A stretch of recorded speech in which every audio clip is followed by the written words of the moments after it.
welcome back to Jay's Kitchen.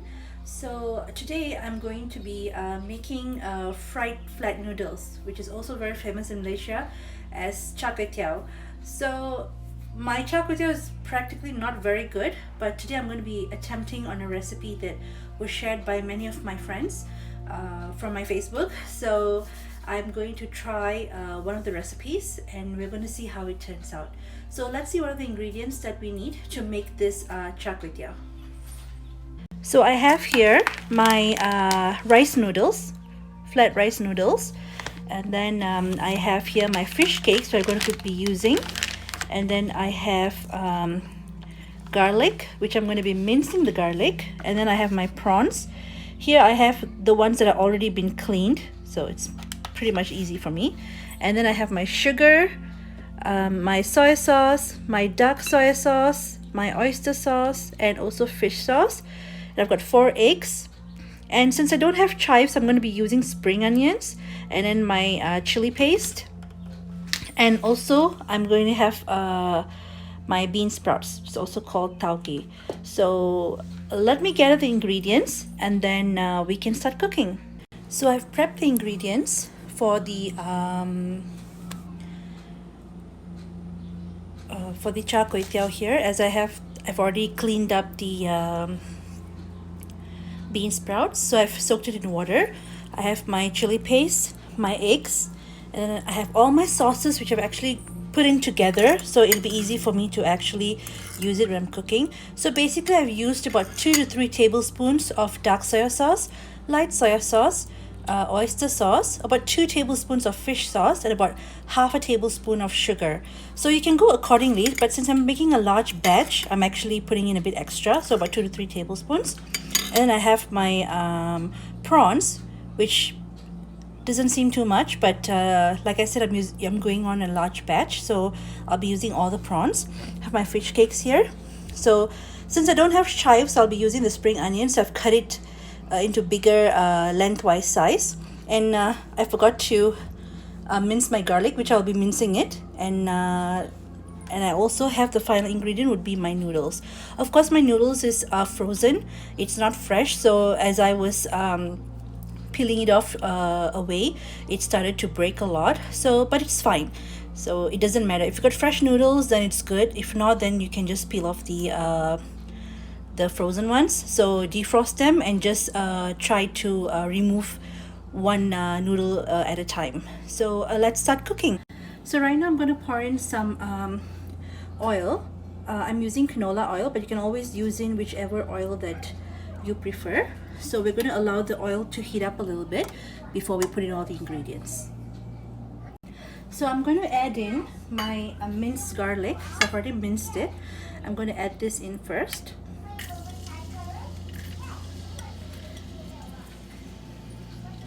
And I'm going to allow this to fry a little bit.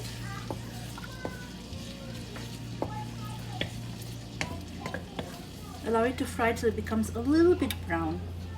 So here I'm going to be adding my fish cakes. So let's add it in together and then fry it a little bit till it goes a little bit brown.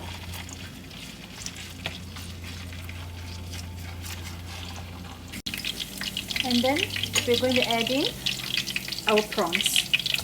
We're going to cook the prawns in the oil.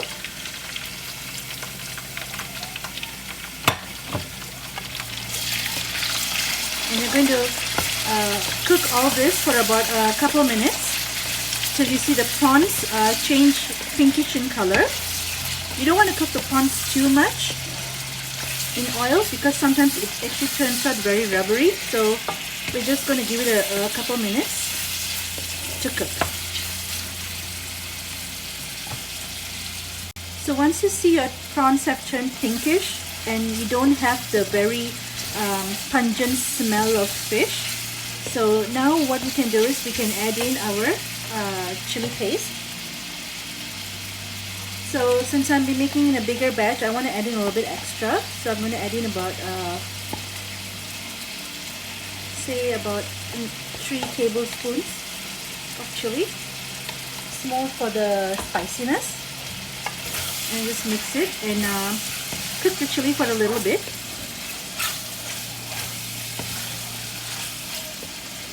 Make sure that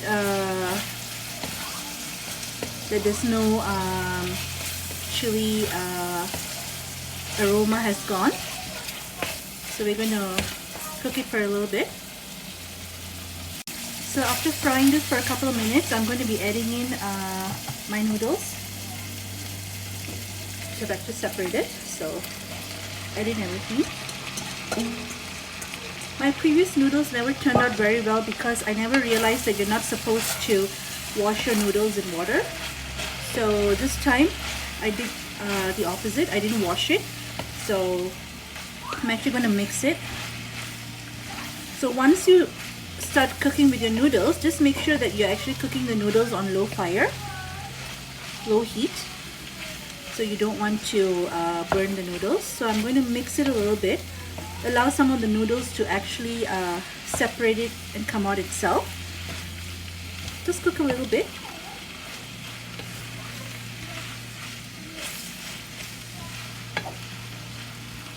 Because there's some of the noodles that are still kind of sticking to each other. So you want to actually cook it in the heat a little bit and allow it to come out by itself. Probably about a couple of minutes. So after cooking for a couple of minutes here, I'm going to be adding the sauces that I mixed together with the sugar. So just go tablespoon per tablespoon, because you don't want to add in too much of sauce too. So I'm going to mix it first before you feel that if you should add even more. So all this while, make sure that your heat is on low. You don't want to kind of like you know, burn the noodles.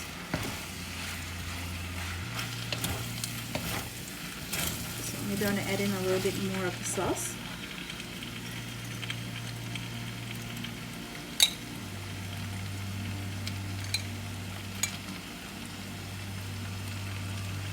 I'm going to mix it again. Just keep doing this until you feel if you have used up all the sauce, you want to use up all the sauce, or just use a little bit of it.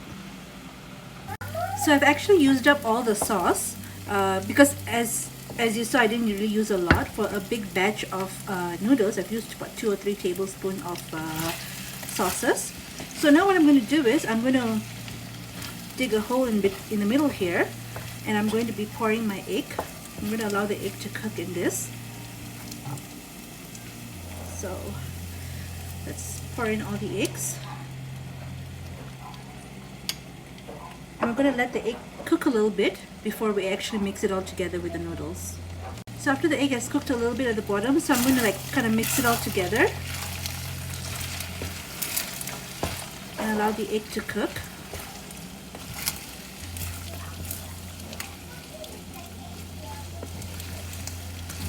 So I'll mix the egg inside.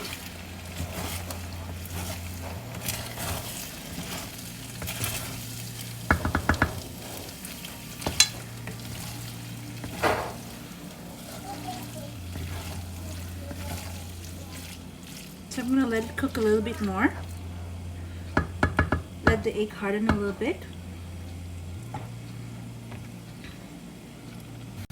So at this point, my noodle is drying up and my egg is drying up and cooking. So I'm going to add in my veggies. So I'm going to be adding the bean sprout.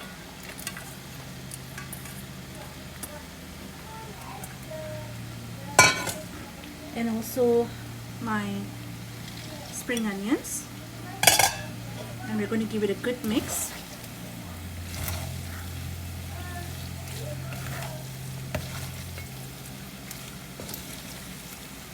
Make sure that everything gets mixed up properly. So at this point, I'm going to switch off the stove and I'm going to allow the noodle to cook in the heat itself.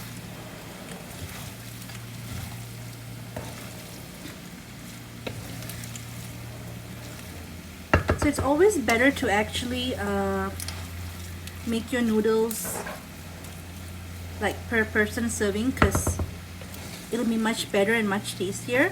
When you make it in large batches, you might not know how it turns out. But I have to make it in large batches because I have no time to actually do it in single serving. So right now the noodles are just going to be cooking in the heat. I'm going to let it be for about a minute or so. So my noodle is done. We can remove it from the fire. So this is the end result of my Char Koay Teow or fried float noodles. It's pretty tasty. I've tasted it much better than the ones that I've previously done before. So it's not great, but it's okay to eat. So it's good and it's tasty, and I'm very happy that it turned out quite well this time. So my Char Koay Teow turned out really good. So I'm very happy because if I've always had bad experiences when I'm making fried noodles, especially fried flat noodles. So this time it turned out marvelous and I love it, and spiciness is also good. So please try it and let me know how it turns out. If you like my video, please give me a like, thumbs up on my video. Please share it on your social media among your friends. And if you haven't subscribed to my YouTube channel, Rainbows and Butterflies Forever, please do. Please click the subscribe button that's below this video. Don't just click subscribe, but also press the notification bell so that you'll always receive an email notification whenever a new video is uploaded on my YouTube channel, Rainbows and Butterflies Forever. So till I see you on my next cooking channel, take care and have a good day.